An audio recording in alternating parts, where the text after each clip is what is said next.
You're traveling through the unknown, a journey beyond the corners of reality, where the shadows whisper and the chill runs deep. Welcome to the dimension where your deepest fears are given form. This is the Midnight Mystery. Welcome to the Midnight Mystery. This episode is called The Storm Within, a Gas Station Nightmare. In each episode, we delve into the shadowed corners of our existence, bringing you tales of the eerie, the uncanny, and the downright terrifying. From the realms of the supernatural to the depths of the human psyche, no stone is left unturned, no dark secret left hidden.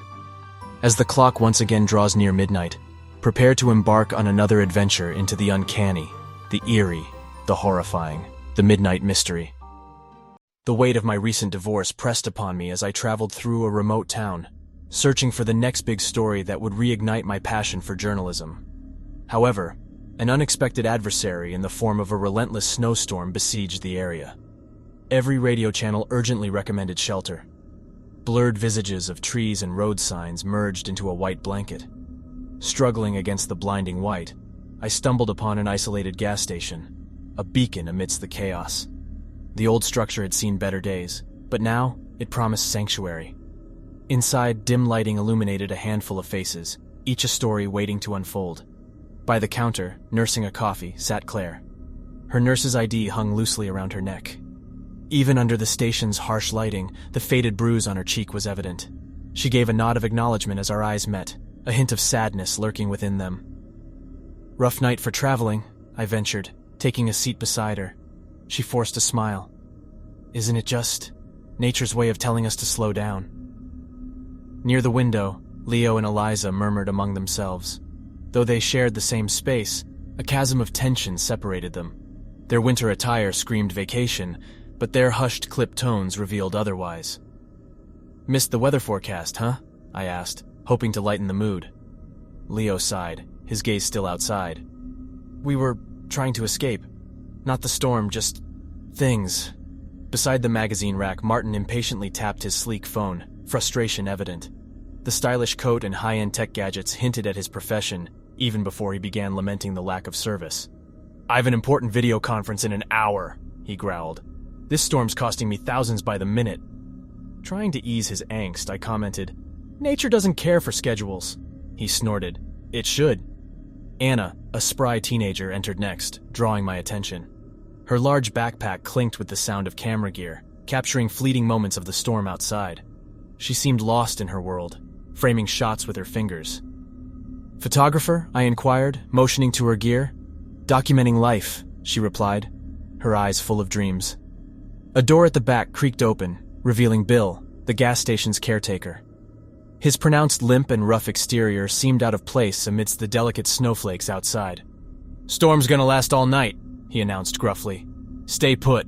Roads are treacherous."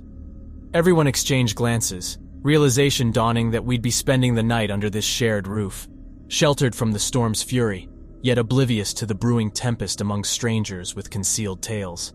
Gathering around a rack of travel-sized snacks, we began sharing our individual reasons for daring tonight's merciless weather. Conversations unfolded like the peeling of an onion, each layer revealing something new, something hidden. "So, why the solo journey?" Claire questioned, her voice tinged with curiosity. "Chasing a story, hoping it will rekindle my dwindling career," I admitted. Claire nodded, her eyes seeming to understand the unspoken layers beneath my words. "For me, the hospital's night shift beckoned. My route takes me past this point." Leo and Eliza, however, remained somewhat cryptic. "Escaping the city's noise," Leo said, avoiding eye contact.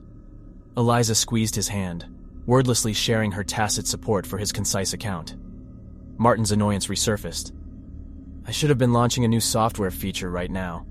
Instead, I'm sharing travel woes with strangers." I chuckled. Sometimes unplanned diversions reveal the most interesting narratives. "And you, young lady?" I asked Anna, who was busy viewing her storm photos. "A school project. I want to encapsulate humans against nature's wildest backdrops." As she spoke, a sudden darkness swallowed us whole. The tempest had cut off our electricity. A collective gasp broke the thickening silence, followed by the sound of Bill grumbling. Moments later, the generator coughed to life, drowning the space in a dull yellow hue. "We'll be hunkered down here for the night," Bill confirmed, wiping oily hands on a rag. "Generator's got enough juice for essentials only. Stay close, conserve heat." Anna's face lit up at this news. "Would you mind if I captured this? People finding solace while stranded could be a compelling frame," Bill shrugged. "Just don't get in my way."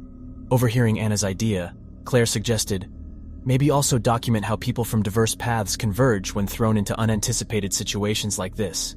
Anna's eyes sparkled. "Perfect! This will add depth to my narrative."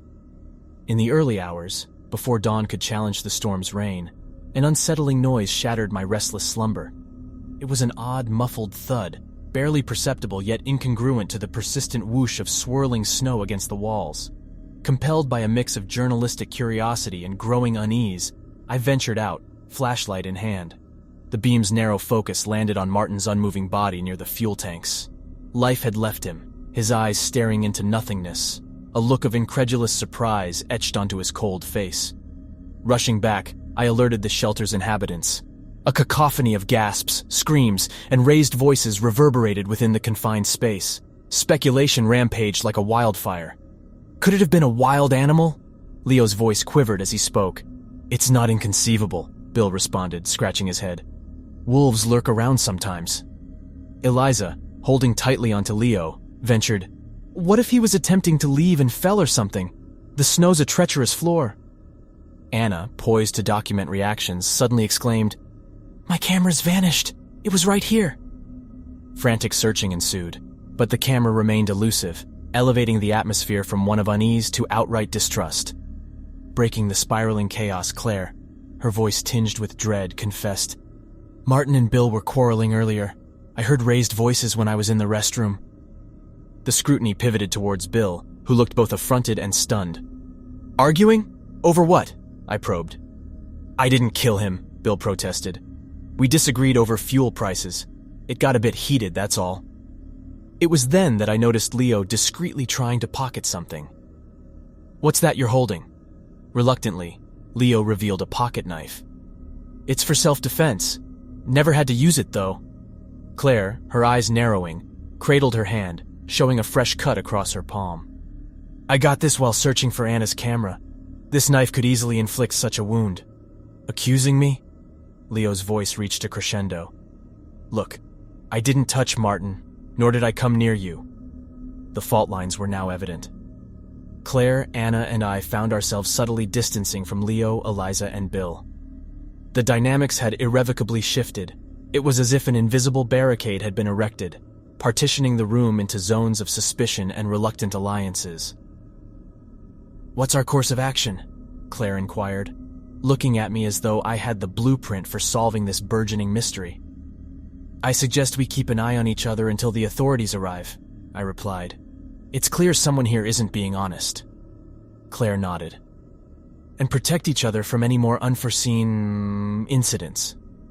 Anna, still lamenting her lost camera, chimed in. "And keep documenting events somehow, even if just for evidence." On the other side of this divide, Bill huffed. "As far as I'm concerned, nobody leaves until the storm clears or the police show up. So you lot can play your whodunit games, but remember, we're all still sharing the same dwindling air." Isolated by layers of suspicion and icy walls, we settled into a wary silence, each absorbed in their own tangled web of thoughts. But sometimes vulnerability finds its way through the thickest barriers. Eliza approached me cautiously, her eyes filled with an urgency that couldn't be ignored. "I need to confide something, James. I think you'll listen." "Of course," I replied, intrigued by her sudden openness. "Leo's not my spouse. He's my sibling," she whispered, glancing nervously at Leo, who was busy inspecting the locked doors. "We're fleeing. We witnessed something illicit, and now we're targets." The gravity of her revelation added another complex layer to the unfolding tapestry of secrets. Before I could ask further, Anna broke our clandestine circle, brandishing an SD card triumphantly. "I've located it," she announced. "My missing SD card was in Claire's bag. Care to explain?" Claire's face turned a shade paler.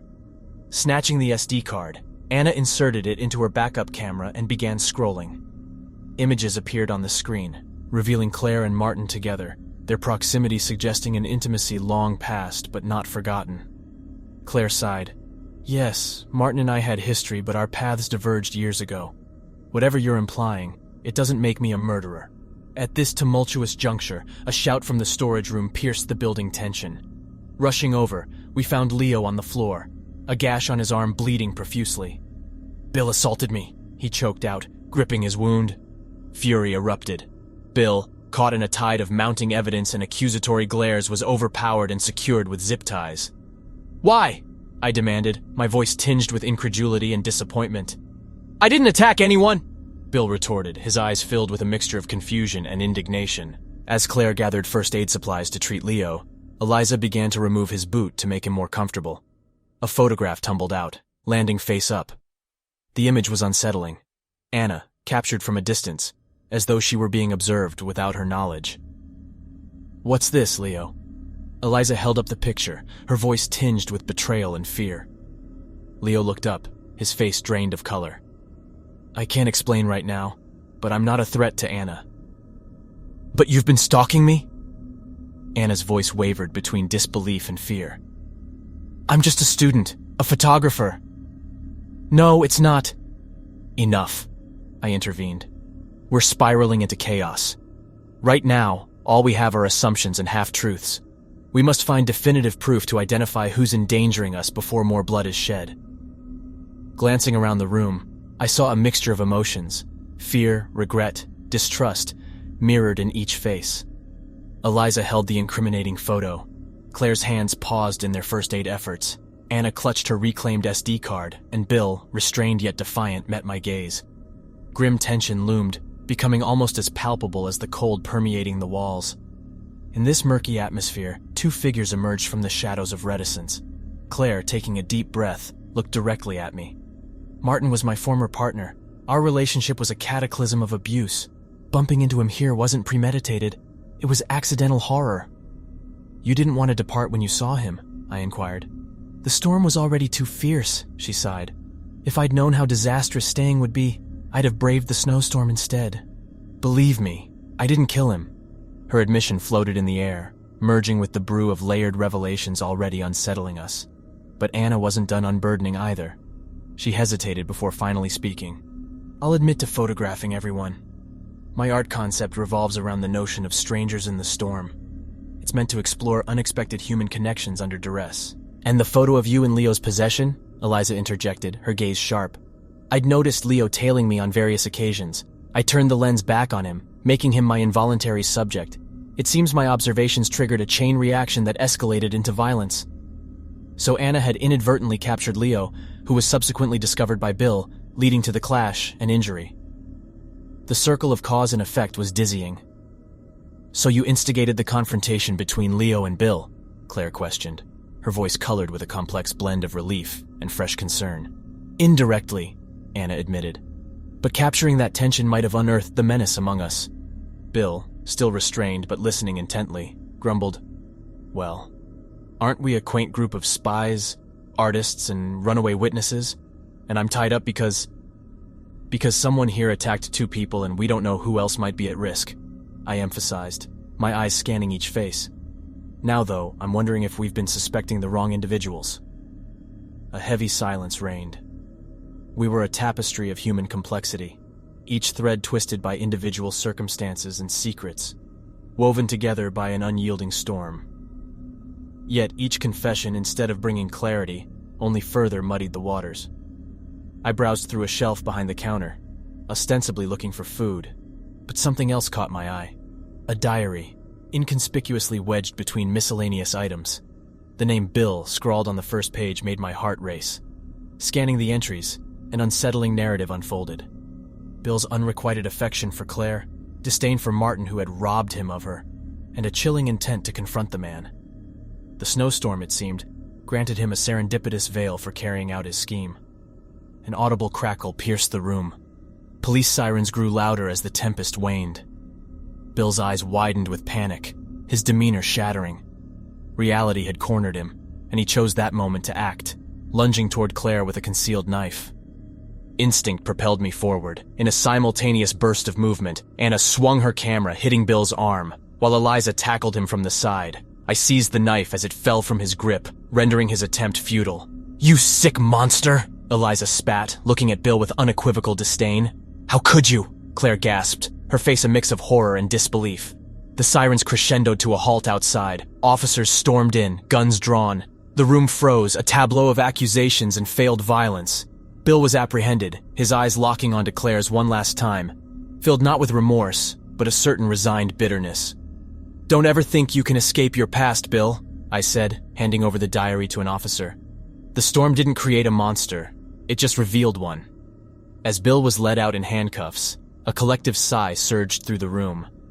We had navigated an emotional labyrinth, confronting our own and each other's secrets in a cramped, dim space, illuminated only by the flickering glow of a generator.